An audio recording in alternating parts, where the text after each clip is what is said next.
Hello everyone and welcome back to another bike restoration video. Today we are taking a look at my first mountain bike, the Certified Classic 2015 Trek 820 Hardtail.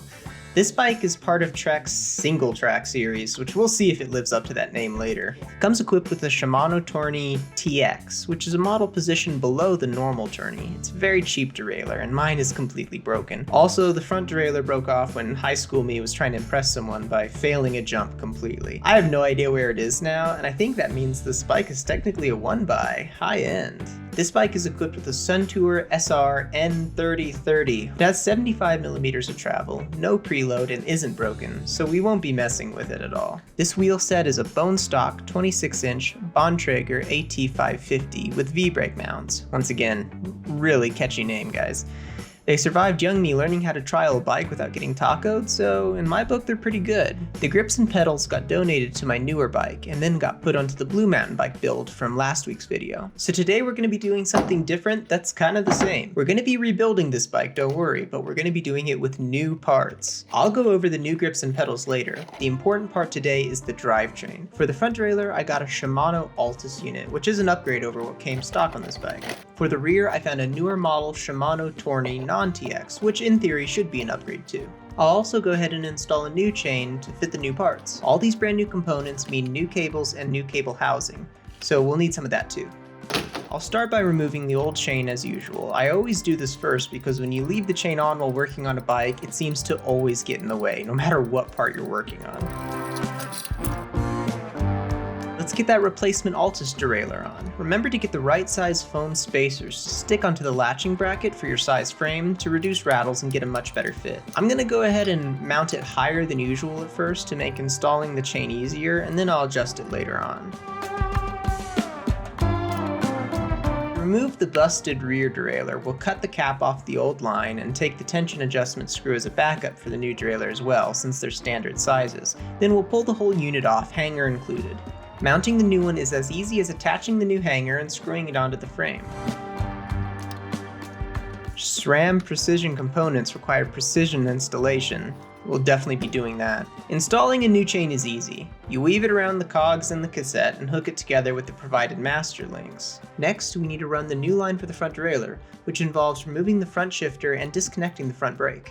To connect a new cable to these entry-level Shimano shifters, you have to remove this rubber gasket. Then you cut one end off the new cable and run it through the shifter while shifting down to the first gear setting. Don't forget to put that gasket back on too.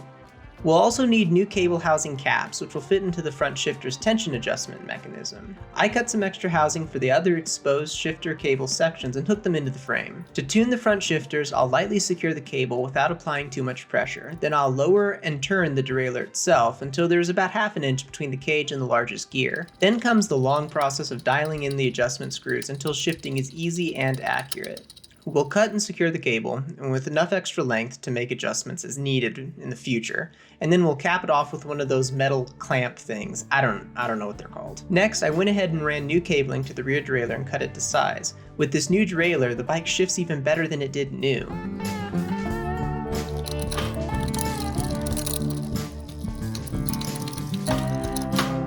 Next is the fun part. I got an inexpensive new pair of flats that match the accent color of the bike. Installing pedals is a pretty simple process. You match the pedal to the left or right side of the bike, get some form of grease on there and then tighten them down, and repeat on the other side. Now for the grips. This isn't my main bike, so I just bought the cheapest set of locking grips at my local shop, and I gotta say, these are great. If they came in more colors, I'd seriously consider a pair of these for my main trail bike. They're comfy and light and performed way better than expected, especially for the price. Installing grips is super simple. You slide them on and lock them down, and don't forget to adjust the shifter placement too. Lastly, we'll give the V-brakes a tune-up. Despite not being the most effective brake design out there, they're dead simple to tune and maintain. You just tighten the cable and the little screw until the brakes work. Now let's take a look at the final product. A brand new front and rear derailleur makes shifting a dream on this bike now when it never was.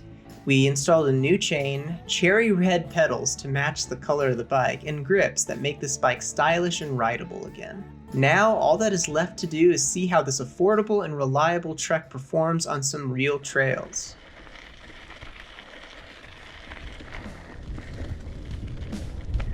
The conditions were perfect for a trail test. A slight bit of rain in the air and soft hero dirt ensure we really get to see this bike shine.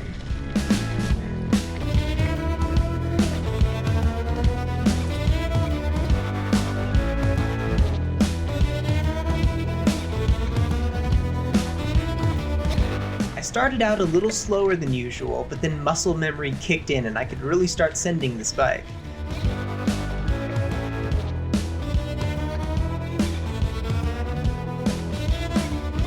The maneuverability of old 26-inch wheels cannot be beat. I can't emphasize that enough. I wish these things were still popular.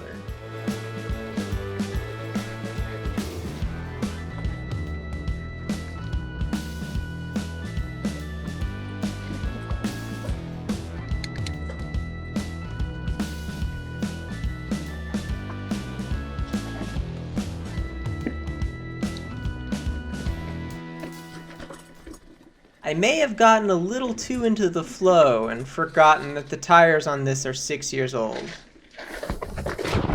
Oh, fuck.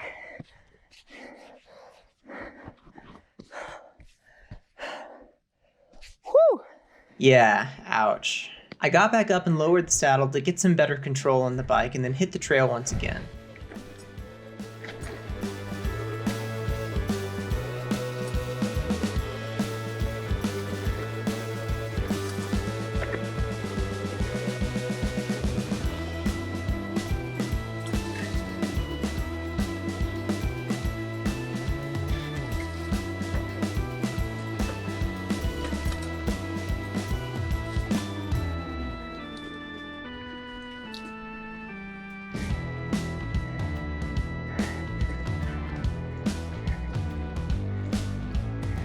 As I progressed up the mountain, the path smoothed out more and this bike was in its element. This is where this bike thrives. Flowy single track. It's perfect. Smooth flow trails are a blast on this smaller build, and without a fork upgrade, trails without a lot of rocks or jumps are very welcome.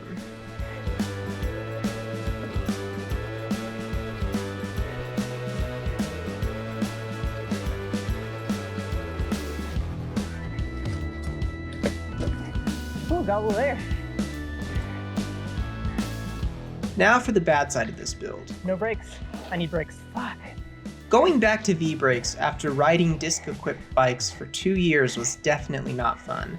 I just couldn't control my speed or roost corners the way I wanted. Also, like I said before, the older stock tires could really use replacing. They weren't very good new, and now that they've been ridden on pavement and trails for the past couple years and then left to sit for a while, they just don't grip as well as I would want them to for a real trail bike. Other than that though, this build shifts so much better than it ever did when I rode it as my main bike, and the new grips are awesome for the money. The pedals are pretty basic, but they still catch your shoes better than what comes stock on these sub $500 bikes. So the verdict is, if you can find a used Trek 820 for cheap, I would definitely recommend it, because it's a good little platform to build a reliable bike off of. Now keep in mind, these frames are made out of chromoly, which is essentially a molded steel, so they're really heavy. At least there isn't any false advertisement on this bike. It is very capable of riding single track, like the name implies, just not as well as other more modern budget bikes on the market can. It'll make a great daily commuter bike that I'm not as worried about. Well, that's all I got on this Trek 820 rebuild. Thanks for watching, and bye for now.